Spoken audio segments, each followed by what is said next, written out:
दोस्तों नमस्कार। हमारे YouTube चैनल रॉयल भक्ति ज्ञान बोध में आपका स्वागत है। आज हम आपको कृष्ण की रानी सत्यभामा के रूप और सौंदर्य के घमंड के बारे में सुनाएंगे कि किस प्रकार रानी सत्यभामा को अपने रूप और सौंदर्य का गर्व हो गया था, जिसे भगवान कृष्ण ने तोड़ दिया। दोस्तों, श्री कृष्ण भगवान द्वारका में रानी सत्यभामा के साथ सिंहासन पर विराजमान थे। निकट ही गरुड़ और सुदर्शन चक्र भी बैठे हुए थे। तीनों के चेहरे पर दिव्य तेज झलक रहा था। बातों ही बातों में रानी सत्यभामा ने श्री कृष्ण से पूछा कि हे प्रभु, आपने त्रेता युग में राम के रूप में अवतार लिया था। सीता आपकी पत्नी थी, क्या वे मुझसे भी ज़्यादा सुंदर थी? द्वारकाधीश समझ गए कि सत्यभामा को अपने रूप का अभिमान हो गया है। तभी गरुड़ ने कहा कि भगवान, क्या दुनिया में मुझसे भी ज़्यादा तेज गति से कोई उड़ सकता है?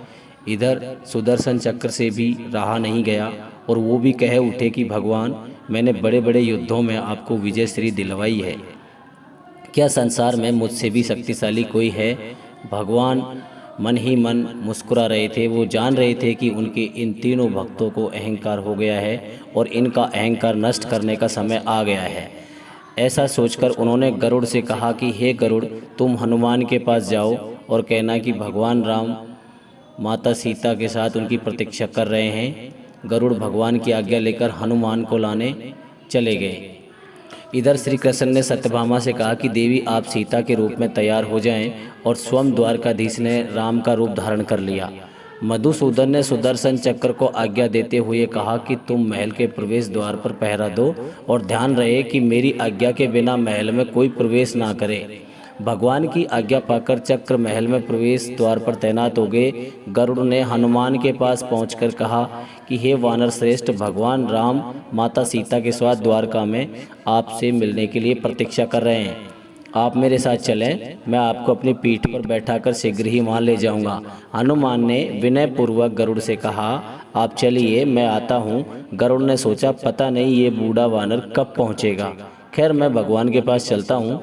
ये सोचकर गरुड़ शीघ्रता से द्वारका की ओर उड़े। पर ये क्या, महल में पहुंचकर गरुड़ देखते ही हनुमान तो उनसे पहले ही महल में प्रभु के सामने बैठे हैं। गरुड़ का सिर लज्जा से झुक गया। तभी श्री राम ने हनुमान से कहा कि पवन पुत्र, तुम बिना आज्ञा के महल में कैसे प्रवेश कर गए? क्या तुम्हें किसी ने प्रवेश द्वार पर रोका नहीं? हनुमान ने हाथ जोड़ते हुए सिर झुकाकर अपने मुंह से सुदर्शन चक्र को निकालकर प्रभु के सामने रख दिया। हनुमान ने कहा कि प्रभु, आपसे मिलने से मुझे इस चक्कर ने रोका था, इसलिए इसे मुंह में रख मैं अपने आपसे मिलने आ गया, मुझे क्षमा करें। भगवान मन ही मन मुस्कुराने लगे। हनुमान ने हाथ जोड़ते हुए श्री राम से प्रश्न किया कि हे प्रभु, आज आपने माता सीता के स्थान पर किस दासी को इतना सम्मान दे दिया कि वह आपके साथ सिंहासन पर विराजमान है? अब रानी सत्यभामा का अहंकार भंग होने की बारी थी। उन्हें सुंदरता का अहंकार था जो पल भर में चूर हो गया था। रानी सत्यभामा, सुदर्शन चक्र व गरुड़ जी, तीनों का गर्व चूर चूर हो गया था। वे भगवान की लीला समझ रहे थे। तीनों की आंखों से आंसू बहने लगे और वे भगवान के चरणों में झुक गए। अद्भुत लीला है प्रभु की, आपने भक्तों के अहंकार को अपने भक्त द्वारा ही दूर किया। दोस्तों, आपको ये कहानी कैसी लगी? कृपया हमारे चैनल को लाइक करें, शेयर करें, सब्सक्राइब करें। धन्यवाद।